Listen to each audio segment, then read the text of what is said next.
તરફ રાજકોટના ઉપલેટા તાલુકાનું લાઠ ગામ સંપર્ક વિહોણું થયું છે। ઉપલેટાની આસપાસના વિસ્તારોમાં ભારે વરસાદ ખાબક્યો છે, જેના કારણે લાઠ ગામ સંપર્ક વિહોણું લાઠ ગામમાં એસડીઆરએફની ટીમ મોકલવામાં આવી છે। 8 વિદ્યાર્થીઓનું અહીં રેસ્ક્યુ કરવામાં આવ્યું। એસડીઆરએફે અહીં 8 વિદ્યાર્થીઓને રેસ્ક્યુ કરી અને સામાકાંઠે પહોંચાડ્યા છે। લાઠ ગામ સંપર્ક વિહોણું બન્યું છે, તેના એક્સક્લુઝિવ દ્રશ્યો અમે આપને બતાવી રહ્યા છીએ।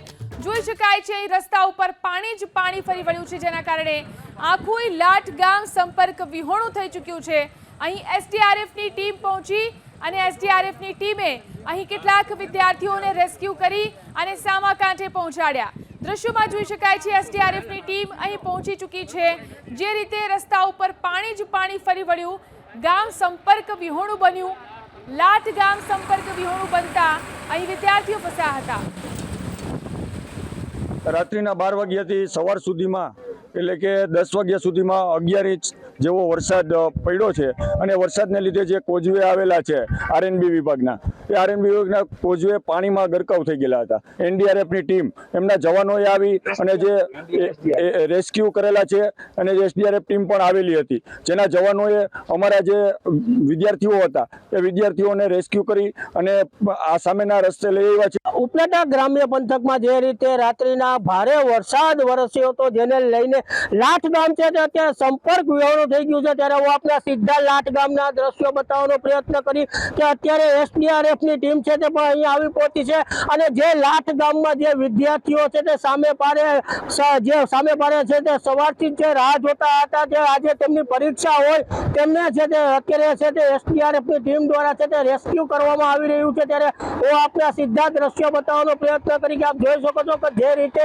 લાઠ ગામમાં જે પરીક્ષા હોય અને આગળ જવાનું હોય પરંતુ તે જઈ નહોતા શકતા, ત્યારે એસડીઆરએફની ટીમ દ્વારા છે તે અત્યારે તેમનું પાસે તે રેસ્ક્યુ કરવામાં આવી રહ્યું છે। ત્યારે કહી શકાય કે જે રીતે લાઠ ગામમાં અનરાધાર 8 થી 9 ઇંચ જેટલો જે અતિ ભારે વરસાદ વરસ્યો હતો, જેને લઈને અત્યારે ઠેર ઠેર છે તે પાણી ભરાયાના દ્રશ્યો છે તે ગતિમાન થઈ રહ્યા હતા। ત્યારે કહી શકાય કે એસડીઆરએફની ટીમ છે તે અત્યારે અહીં આવી પહોંચી છે અને લોકોનું છે, વિદ્યાર્થીઓ અને લોકોનું છે તે રેસ્ક્યુ કરવામાં આવી રહ્યું છે। આપણે આ સીધા દ્રશ્યો બતાવવાનો પ્રયત્ન કરી કે આપ જોઈ શકો છો કે અત્યારે પુલ ઉપરનો જે કોઝવે પાણીમાં ગરકાવ થઈ ગયો છે, જેને લઈને અત્યારે એસડીઆરએફનું તંત્ર છે તે અત્યારે સજ્જ થઈ ચૂક્યું છે। ત્યારે આપણે તેમના અધિકારી સાથે પણ વાત કરવાનો પ્રયત્ન કરશી। જે રીતે આ લાઠ ગામમાં અત્યારે સંપર્ક છે, આપણા તરફથી શું અત્યારે કાર્યવાહી કરવામાં આવે છે? જે સામે કાંઠે છે તેને આ કાંઠે લાવવા માટે અમારા જાકેટ તથા તમારી ટોટલ સામગ્રી સાથે એસડીઆરએફની ટીમ તૈનાત છે અને વિદ્યાર્થીઓને લાવવા માટે જાકેટ પહેરી અને આ કાંઠે લાવવા માટે તૈયારી થઈ રહ્યા છે। જેવી જરૂરત પડે, બોટની જરૂર પડે તો બોટથી કામગીરી કરશું, પછી પેદલથી આવી શકે પેદલથી, રસાની જરૂર પડે તો રસાની। એસડીઆરએફની ટીમ કોઈ પણ જગ્યાએ જેવી અમને માહિતી મળતા કોઈ પણ પરિસ્થિતિ હોય, પરિસ્થિતિનો સામનો કરી અને અમે એને પાર ઉતારવા માટે તત્પર તૈયારી જ હોય છે। અત્યારે શું કામગીરી કરી રહ્યા? અત્યારે સામે કાંઠે વિદ્યાર્થી છે જેને પરીક્ષામાં જવાનું હોય તેને ટ્રેક્ટરમાં બેસાડી અને પાણીનો ભરાવો અત્યારે ઓછો હોય તો ટ્રેક્ટરમાં બેસાડી અને આ કાંઠે એને પાર ઉતારી રહ્યા છે।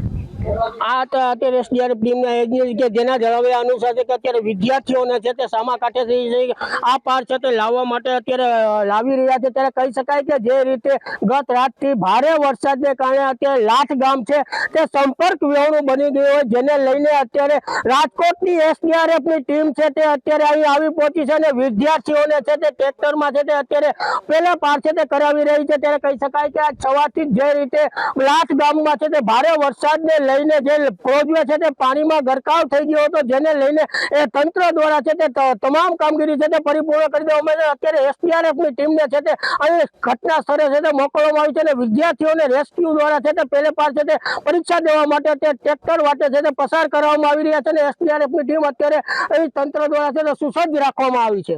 નિલેશ મારું, એબીપી અસ્મિતા, ઉપલેટા।